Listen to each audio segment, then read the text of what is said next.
the satisfying power of Jesus Christ. That's what we're going to talk about today, Monday, February the 23rd, 2015. Mark chapter 8 and verse 1 begins to tell a little story that we'll be spending the next few weeks on. In those days, the multitude being very great and having nothing to eat, Jesus called his disciples unto them and saith unto them, I have compassion on the multitude, because they have now been with me 3 days and have nothing to eat. And if I send them away fasting to their own houses, they will faint by the way. For divers of them came from far. And his disciples answered him, From whence can a man satisfy these men with bread here in the wilderness? Jesus had an appeal that caused multitudes of people to follow him wherever he went.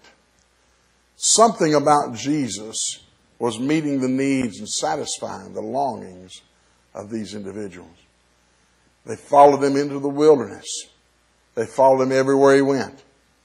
How many of you this morning, today, would follow me anywhere? Nowhere, probably. It's probably all you can do to punch the buttons on whatever instrument you're watching this on to watch me for 3 minutes and say that's enough of him for one day. But they literally followed Jesus everywhere he went, in the wilderness and everywhere he'd go. Despite the walk, the weather, their weakness, and the wilderness, they followed Jesus everywhere he went. They were hanging on his every word, everything he said, everything he did. They believed in him. They trusted him.